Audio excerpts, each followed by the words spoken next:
Hi, everybody. So I have a special guest on my show, Khoa, and he's been on this show before. I always find him to be really insightful. He is a behavioral scientist and also a social psychologist studying on the impact of AI. Welcome to this show, Khoa. Hi, Leon. Great to be here. So can you share me some of the insights that you have about the impact of AI? Yeah, so there are several domains that it's fascinating how AIs are changing a lot of human realities right now. Some of the things that I look at in my research is how it's influencing human connections, collaborations, and then communication. And then my colleagues also did work on how AI impact learning, how AI impact productivity at work, how AI impact creativity. Those are the things that I find very interesting right now. Yeah, let's take these one at a time. So what are some of the impacts that you're seeing? I observe that there's some interesting influence of AI on social relationship, and it is to be debated whether it's for the better or worse. Of course, you see all these extreme example of people have AI girlfriend or boyfriends and sort of rely on that as a source of emotional support. But that's also like that's more the extreme case.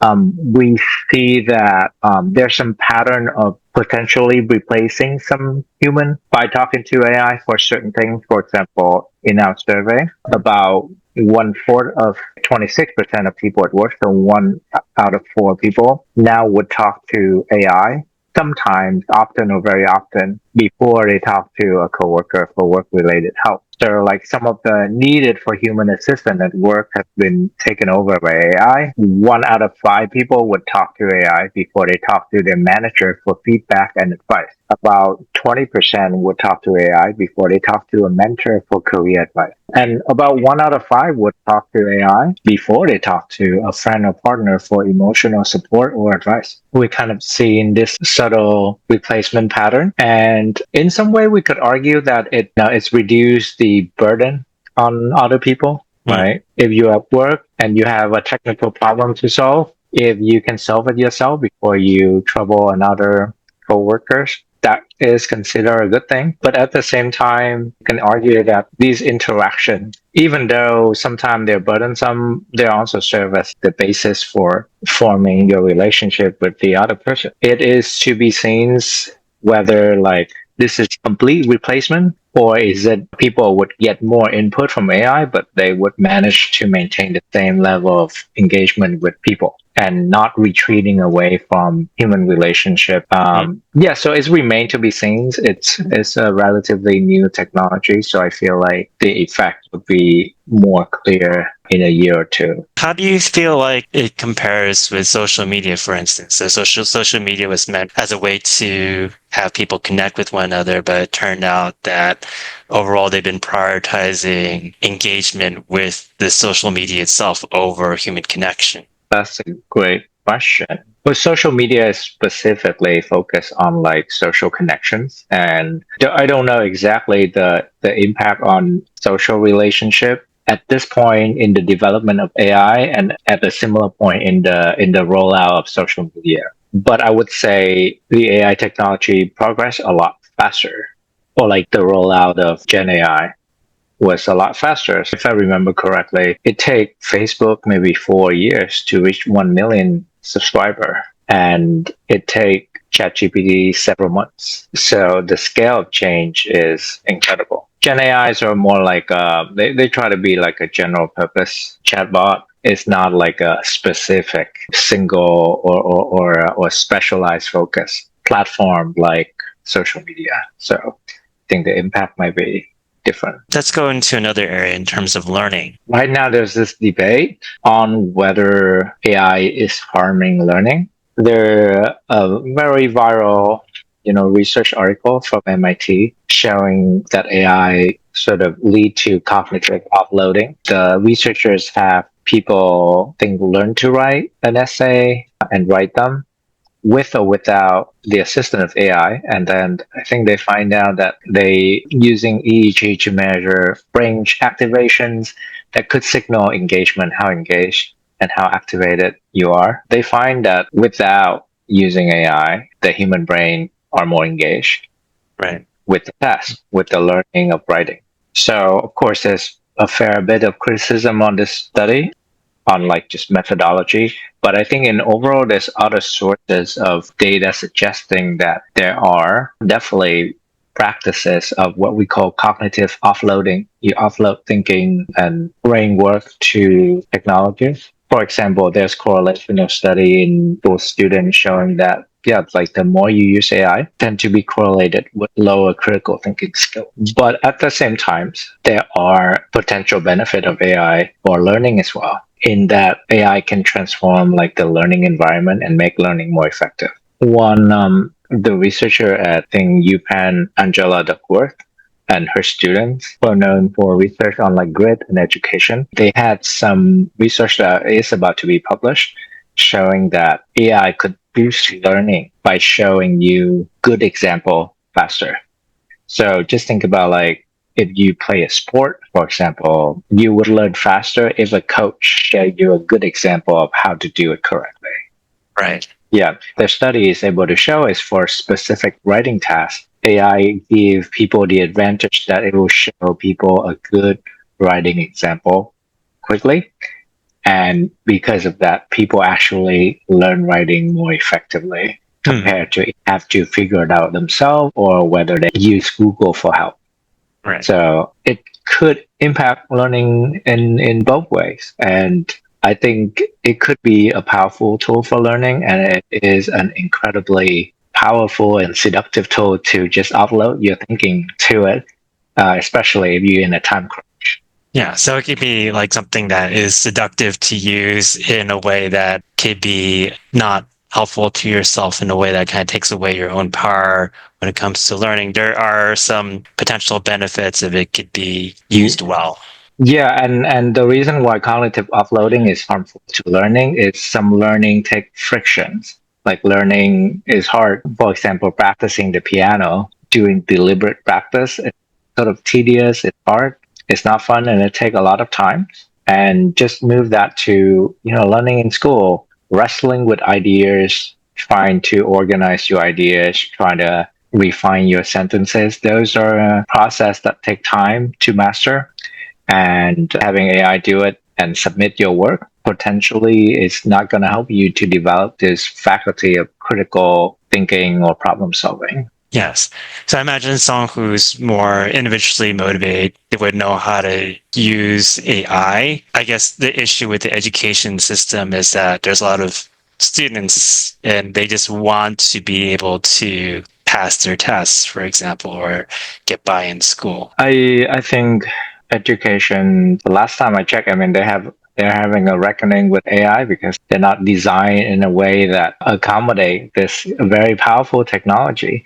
And I would say for the majority of students, when you present like an easy alternative for human, really, if you don't fully understand the purpose of studying, or if there are other things that you would rather spend your time on, AI is like a really great way to help you quickly get the homework done, solve the problem, and move on to other things. Education, it's struggle on how to how to deal with this new technology to still maintain learning. So it just gotta be hopefully like a co-evolution of like the AI technology and the education system to try to keep up with that and like figure out more creative ways for students to still learn, still develop like important cognitive skills, but also know how to take advantage of AI tools. Let's go to the next one, which is about productivity. AI is technology that promise productivity, and it has delivered in many circumstances, but also actually surprisingly not as much as we have anticipated.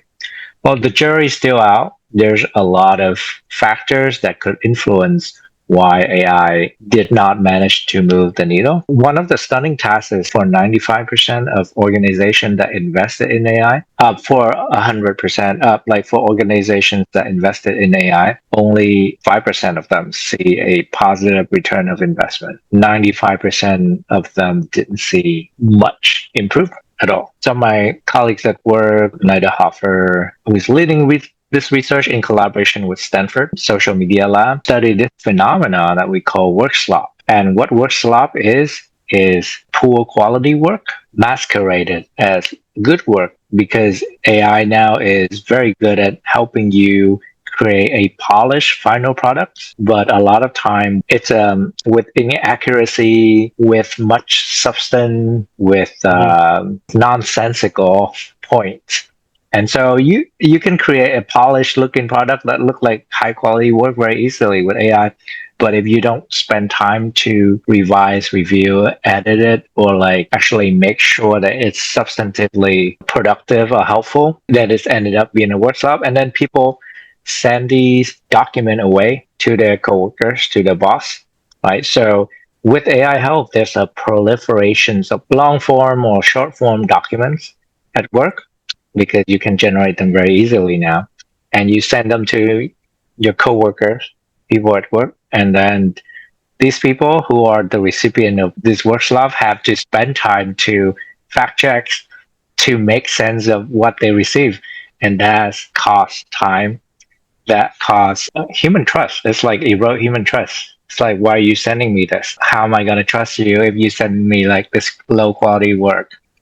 And so over 53% of employees have admitted to sending AI generated work that they know is unhelpful or low quality at least some of the time. We sort of estimate that workers spend roughly 2 hours a day fixing unhelpful AI output. And this equating to about like 9 millions a year in lost productivity for a 10,000 person organization. So if you add the productivity gain and the productivity losses kind of even out for some org, it's a new technology and people are still learning how to work with them. And there's a lot to calibrate. Yeah, thank you for sharing about that. Why don't we talk about creativity? Sure, yeah. So there's a lot of debating around how AI impact creativity. Some people see like the limited potential and how much tool ChatGPT can give you many ideas. Google video engine generators can create these realistic or like amazing high quality looking videos. On one side, we feel like we have a lot of potential for creativity with AI. On the other hand, some people argue that like creativity is like uniquely human. We gotta preserve that.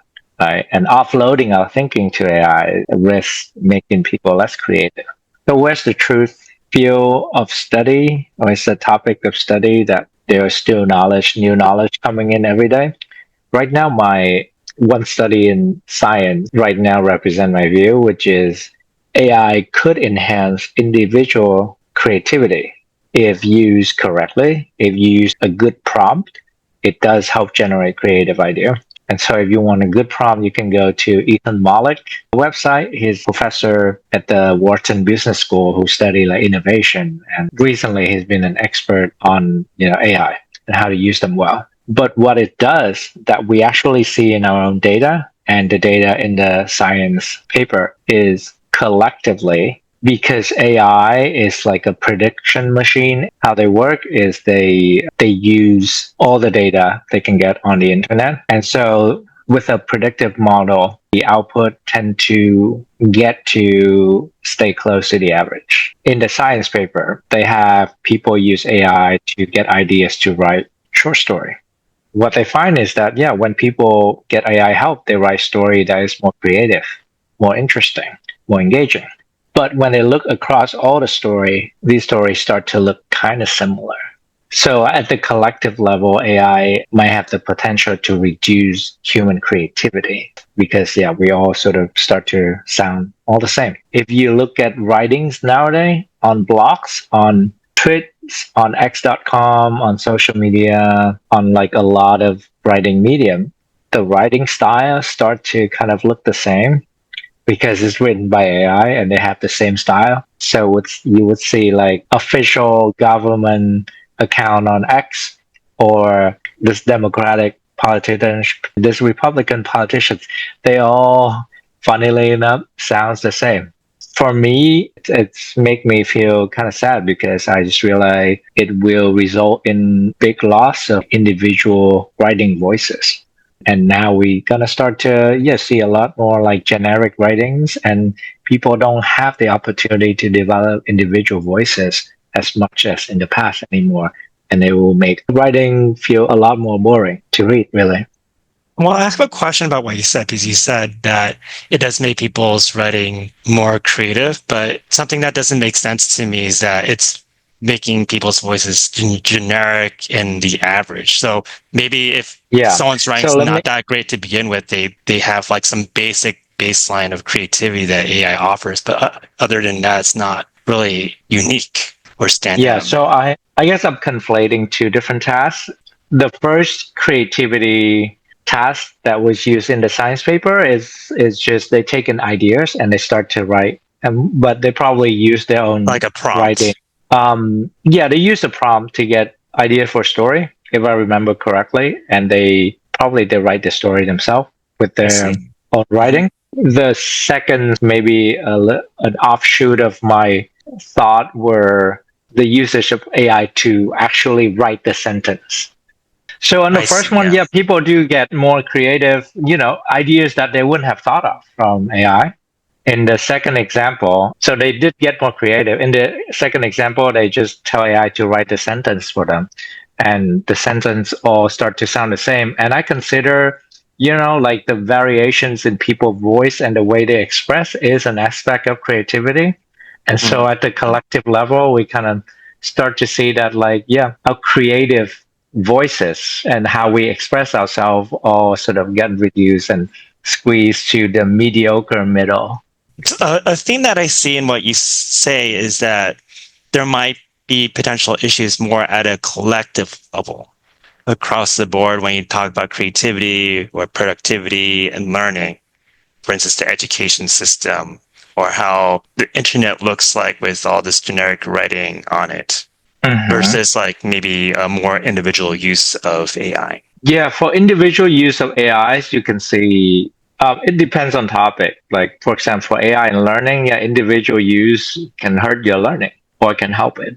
Depends on how you use it, Right. right? But for some topic, we see impact at the individual level and collective level. For other things, you would see like an interesting paradoxical impact where it benefit individual, but as a collective, it make us worse. Yeah. Well, it depends on the individual, right? But at a Yeah. collective level, there's an issue piece of generally people go down the path of least resistance. Yeah. For example, with creativity, it's interesting because when you look at like system and subsystem, something could benefit subsystem, but then lead to a worse result at the system level. Creativity is an AI use could be an example where each individual can get more creative than they are, but collectively we all get less creative. There's also the issue too of there's people who are artists and they want to be able to put out their work onto the internet and share it, but it gets Hmm. washed out by all this AI slop. Okay, so it's Yeah, and then disruptive to those community artist communities. right, yeah. Their work also gets scraped and trained in AI without credit, without adequate compensation too. So that is also like a risk. And then Yeah. yeah, and then some of them try to combat that by putting like sort of like anti-AI layers on the art. And so it's pretty interesting to see. But that's just Um, that I think that puts a lot of burden on the artist though to be of able to do course. something that Oh, I guess absolutely. I Yeah. guess the issue I see is individuals could certainly kind of use AI in a way that benefits them if they feel like they could be in control of that process. The issue that I see is the easy misuse of AI. So again, goes back more to societal level of the impact of AI in terms of deepfakes, for example, or to be used to be able to take people's artwork and manipulate it, or to be able to send misinformation. So probably more at a systems level. That's where I'm concerned about the impact. Yeah, I mean, there's a lot of drawback. I think there are benefit if managed well, which is like not necessarily happening right now. Which is like if it could increase human productivity, if it could automate away boring jobs, and we ended up having the more interesting job, the more human jobs to do, then it could benefit us as society, right? But it's funny, but that's what the future we imagine. But some people would say that actually it's doing the opposite. So right now it's automated away like cognitive jobs, creative right job. People start Right. creating art with AI, And we, and we then end up like job like revising the work of AI, which yeah, is a more boring yeah, task. and job like more physical job like AC repairing, plumbing. That's actually very AI proof. That's very like safe. Like we, so it's funny how it's a little backward. Well, I think, Um, with a powerful tool like AI, of course, with the power that it has, it could create certainly strong benefits, but also leads to strong dangers too as well. And that's the issues because it could so easily misused, then it could cause damage to society. Of course, it has its benefits, but yeah. very much so. But because how powerful it is, and if it's used in a wrong direction, the other issue Yeah. is how society is set up in such a way, it's structured in such a way that it doesn't necessarily have the best interest of humankind in mind. If it does, then maybe Oh, there's a way to align AI for the best interest, but it doesn't seem like society's set up or perhaps ready for how powerful AI is or can be. yeah, and also the benefit of AIs are not evenly distributed. One example, there's some example where they equalize the difference they make. Poor performers perform better. In other example, I see like the distributions benefit people. Let's say, for example, in the tech industry, software engineer or like tech jobs.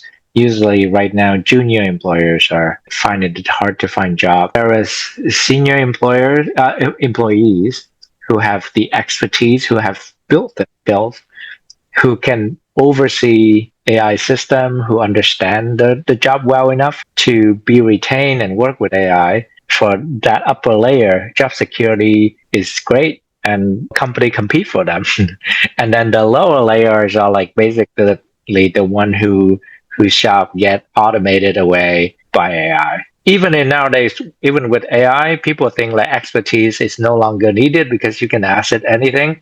No, expertise is becoming more important than ever. It's really valuable. The issue is people getting their foot in the door, which also Yeah. has Mhm. an effect upward too, because you need people who will work for you, basically, in order for you to move up as well. Yeah, yeah, that's right. That's like the career ladders. What they say is been hollowing out in the middle. So like you all of a sudden you climb the ladder and then some of the rungs got taken out by AI, so you can't really move up.